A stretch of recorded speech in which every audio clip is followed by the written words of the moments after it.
爱心出生于2002年10月，现在10岁的她被自己的亲生父母丢弃在大街上。然而2004年3月，她就在飞往澳洲开始新生活的路上了。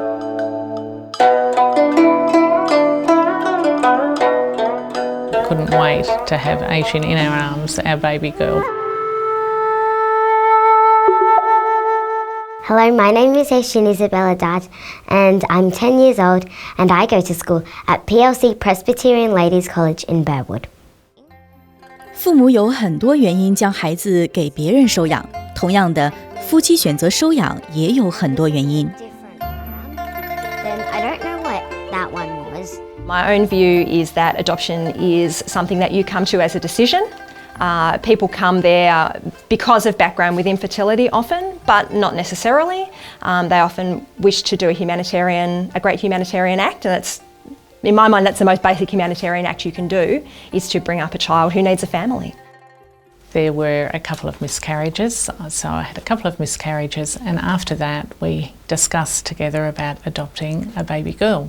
So families look for humanitarian reasons, and also if they cannot have their own biological children, they often look to overseas countries. Some people have been on IVF on and off maybe for 10 years and some for 13, and that's quite traumatic, and people end up going through grieving periods at that time. Yeah, so quite confronting it had been for some at that time. The inter-country adoption system works primarily through the Hague Convention on Children's Rights. And the Hague mandates that only children who cannot be found a home locally are made available to inter-country adoption. 对于达安和 Jeff 来说，冗长的国际收养过程最终还是值得的。So you get the call from the social worker, she rings and says allocations in, and you immediately, excited as ever, calling all the family, all the friends, all of that, and celebrations and stuff. And then after that they're supposed to follow up, and they do. They follow up straight away with photos. After that, it's all about getting visas and tickets together and, conversing as we did with other families who were travelling at the same time. And within 6 weeks, you're off to China.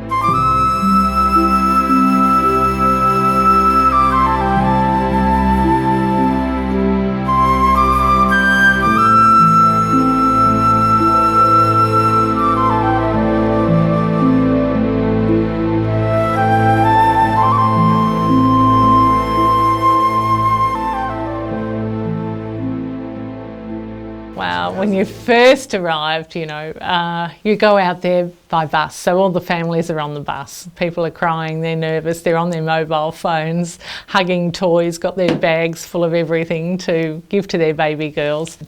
And as the babies come in, they're all crying, including Aishin, absolutely bawling her eyes out, screaming. 在经历了2年小山般高的文件和最后几分钟的紧张等待后，戴安和 Jeff 终于和他们的小女儿见面了。I don't know that I could explain the feeling. It was amazing. I don't know. I'd waited so long for that. And, sorry. Anyway, can't explain it, but just held her in her arms and cried, and she continued to cry. So these were the first pair of shoes I had. So these were the shoes I came in. So when Mummy and Daddy adopted me, I wore these shoes. That's why they were called my first shoes. And I came home in them, and I really liked them. They're very small. I find it really good that Mummy and Daddy are open and honest with me, because then I know what's happened in my life. Even if it can be a bit sad, I still know. Because when you find out later on, you can get really cross with your parents because they haven't told you. So yeah. There's a lot of questions she has about where she came from, the circumstances. And I think with children it's always best to be honest. Sometimes it's not always pleasant news in terms of what happened. There's always a lot of questions that come up about, why was I abandoned and was I loved? And I think it's important for us as a family to reinforce the love and the care. And she has a new family, but we hope to equip her with the skills to find things out if she wants to. We very much believe that children have a right to their story. It can't be hidden. It obviously cannot be hidden if your child looks so different from you.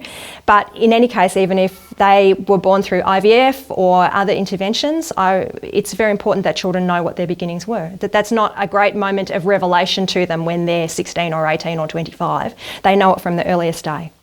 在和新家庭见面后，婴儿爱心就登上了去澳洲的飞机。As you come into Australia, they expect you to make appointments at the Royal Children's Hospital to see the head paediatrician there so that they can check the babies out that have come in from overseas, which they did, and they said that she had thalassemia minor.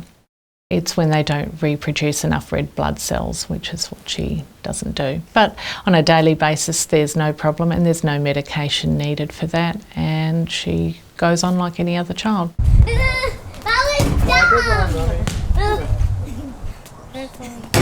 Yes, shot, Asian. Oh no, Mummy. Mama missed it.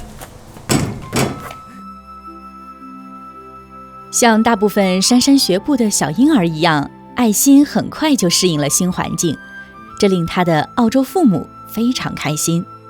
She was fast on the running and she was big on the talking and that was a great thing too, her little personality.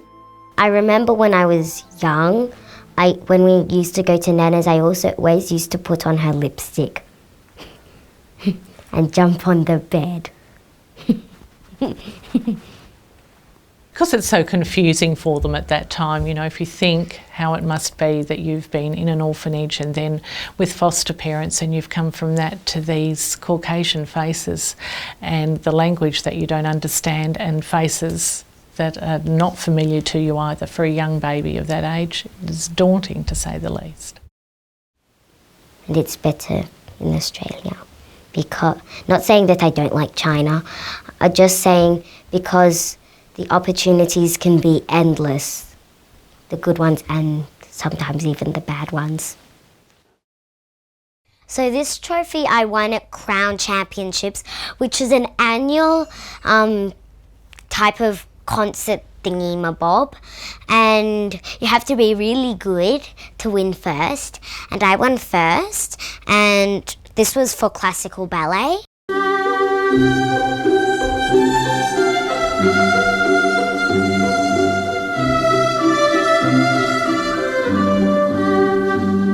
休息过后，我们来看一下同中国保持文化联系的重要性，并和小爱心一起品茶。